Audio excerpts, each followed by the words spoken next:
Hello, good morning everyone. Hari ini kita akan belajar tentang kasus pelanggaran hak dan pengingkaran kewajiban warga negara. Dan ada 3 yang akan kita bahas untuk hari ini. Yang pertama, penyebab terjadinya pelanggaran hak dan pengingkaran kewajiban warga negara. Yang kedua, kasus pelanggaran hak warga negara. Dan yang ketiga, kasus pengingkaran kewajiban warga negara. Yang pertama, penyebab terjadinya pelanggaran hak dan pengingkaran kewajiban warga negara. Pelanggaran hak dan pengingkaran kewajiban warga negara terjadi ketika warga negara atau seseorang tidak menikmati atau memperoleh hak dan kewajibannya sebagaimana yang tercantum di dalam undang-undang. Faktor-faktor penyebab terjadinya pelanggaran hak dan pengingkaran kewajiban warga negara terbagi atas 2 faktor. Yang pertama, faktor internal dan faktor eksternal.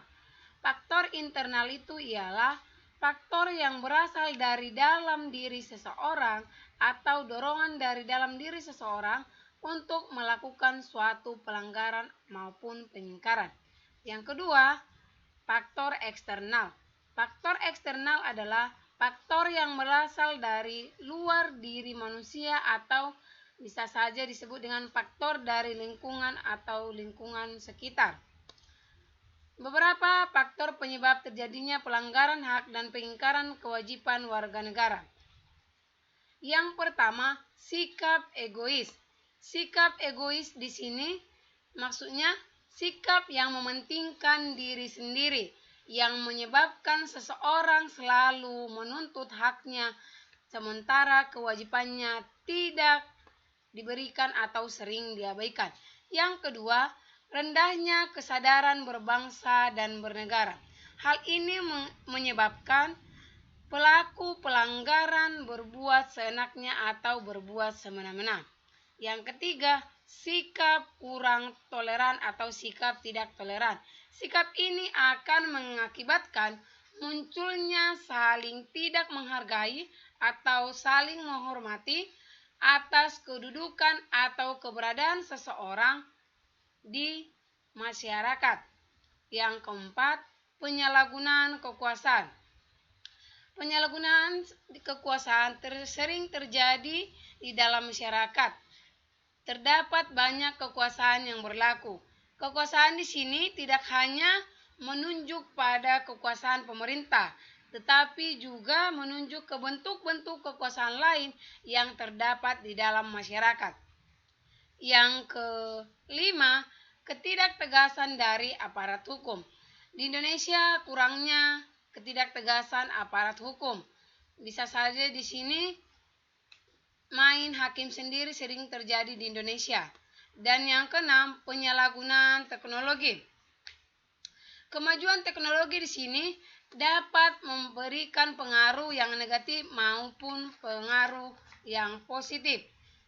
Bahkan dapat menunjuk kepada kejahatan. Dengan adanya penyalahgunaan teknologi, seseorang dapat melakukan suatu kegiatan yang semena-mena dengan melihat kecanggihan dari teknologi tersebut. Yang kedua, kasus pelanggaran hak warga negara. Beberapa contoh kasus pelanggaran hak warga negara. Yang pertama, proses penegakan hukum belum optimal dilakukan. Maksudnya di sini penegakan hukum di Indonesia belum sepenuhnya dilakukan berdasarkan dengan undang-undang yang berlaku di negara tersebut. Yang kedua, tingkat kemiskinan dan angka pengangguran yang cukup tinggi. Maksudnya di sini di Indonesia masih banyak yang tingkat ekonominya rendah maupun banyak yang pengangguran atau bermalas-malasan. Yang ketiga, banyak kasus pelanggaran HAM. Indonesia banyak kasus pelanggaran HAM seperti pembunuhan dan lain sebagainya. Yang keempat, terjadinya tindak kekerasan mengatasnamakan agama. Contohnya di sini masih terjadi tindak kekerasan mengatasnamakan agama. Misalnya, penyerangan tempat peribadatan. Padahal dalam pasal 29 ayat 2 Undang-Undang Dasar Negara Republik Indonesia menegaskan bahwa negara menjamin kemerdekaan tiap-tiap penduduk untuk memeluk agamanya masing-masing dan untuk beribadat sesuai dengan agamanya dan kepercayaannya itu. Oke, yang ketiga, kasus pengingkaran kewajiban warga negara. Kasus pengingkaran kewajiban warga negara sering terjadi di Indonesia karena masyarakat Indonesia kurang bersifat toleran. Di sini contohnya yang pertama, membuang sampah sembarangan. Yang kedua, melanggar aturan berlalu lintas seperti tidak memakai helm ya. Yang ketiga, merusak fasilitas negara. Yang keempat, tidak membayar pajak seperti pajak bumi dan bangunan. Yang kelima, tidak berpartisipasi dalam usaha pertahanan dan keamanan negara. Contohnya di sini, ikut dalam kegiatan siskamling maupun ronda malam.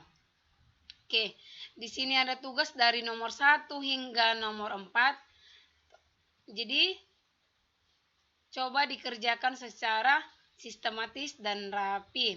Oke, sampai di sini pertemuan kita hari ini. Sekian dan terima kasih. Good morning.